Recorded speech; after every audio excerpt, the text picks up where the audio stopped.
I said before, I spent a lot of time at my grandmother's house growing up, after school, summer times. And there was a kid that his grandmother lived two doors down, and he must have had the same situation because he spent a lot of time with his grandmother too. And he was a lot younger than me, like, I don't even know, more than 5 years. It's hard to say. And his sister was my age. She was actually the one that second day of sixth grade, she got sent home for not having a belt, and that was the last time I went to school with her. And me and him hung out, and my grandmother just fawned over him because he was a good kid, polite, well spoken, got that youthful exuberance that everybody likes. So me and him hung out because even though he was a lot younger, we there wasn't much to do, and there weren't other kids in the neighborhood, so I was just like, whatever, I'll hang out with him because. And through the years, my uncle took a liking to him because he was a good kid. My uncle just likes kids in general for some reason. Not in a bad way, it's just he appreciates that kids have problems and need help because his dad died. Actually, his dad like leaned over to pick up his cell phone driving the car, and that was it. God rest his soul. And that was when I was in the fifth grade, so he was young, like 5, and his dad's gone. So it was just his mom and him and his 2 sisters. And my uncle kind of felt bad for him, so he'd take him fishing. He even took him to watch one of my golf matches, and that was fun. But as I got older, like once I turned 16, I wasn't there after school every day. I wasn't hanging out that much. I'd see him some, but he'd play with his nephew, I guess, because his oldest sister was a lot older, like, I don't even know, 15 years older. So she had a kid, and his mom remarried during the interim, and he was a nice man. But it seems like his mom kind of fell off. Like, I guess raising 2 kids by yourself will get to you, and understandably so. My dad raised 2 teenagers by himself, and so I gotta believe it got to him. But instead of throwing himself into work and providing, his mom kind of fell off the deep end because she started spending his Social Security money on alcohol. So because he drew survivor benefits. If one of your parents dies, like your biological parents, you get what's called survivor benefits. The government will pay for the care and keeping of you, the kid. So I'm sure his sister got it, he got it. It doesn't go directly to you, the child, it goes to your parent. So his mom was doing that, and his grandmother was just like, you know what, he's not got a good home life. He should come live with me. And he moved in with his grandmother, and he turned 16, and my uncle felt bad for him, so he gave him his old truck.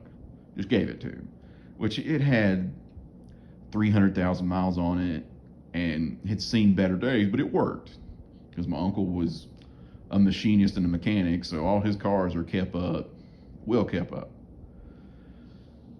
And I think the car had an issue with it, mechanical or something, and he got in touch with my uncle. We'll call this kid, I don't know, Landon. Landon had trouble with the car, and he called my uncle to fix it. My uncle's like, all right, I'll fix it, put the parts in it, make sure everything's good to go, but you got to come out onto my land and do some work. And my uncle fixed it first, which therein lies his issue. My uncle took the guy for his word, and the guy's like, yeah, sure.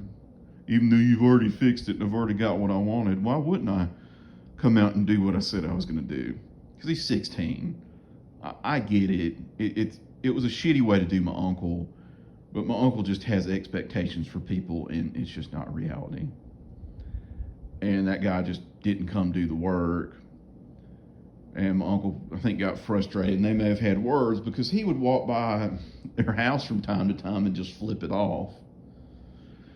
And because he didn't have like a lot of parental supervision, because he moved away from his grandmother and moved in with some people his age, he kind of fell by the wayside. That good kid turned into a real piece of shit because he got arrested all the time for drunk and disorderly, stealing, just everything you can think of. And then at one point, he got arrested, and his bail was $100,000 because he'd done some credit card fraud.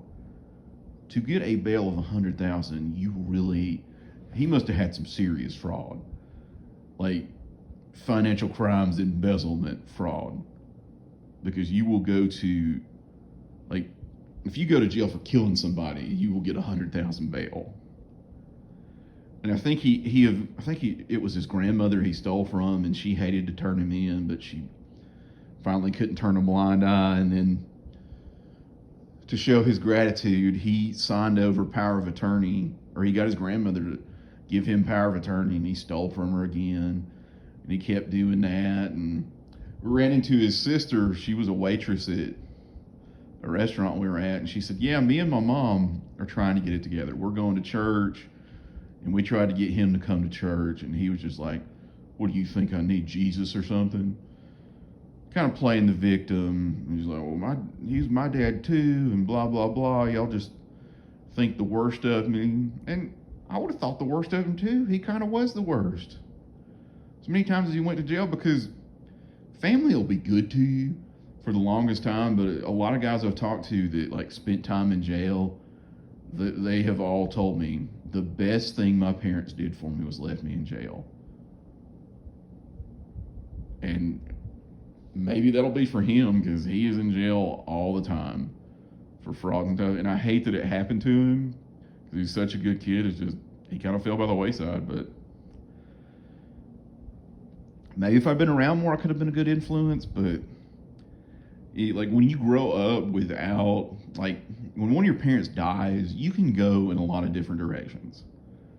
Like, I had that option. I could have, I don't know, started stealing, do drugs, drink heavily, but I never really did, because I kind of got in with a good crowd.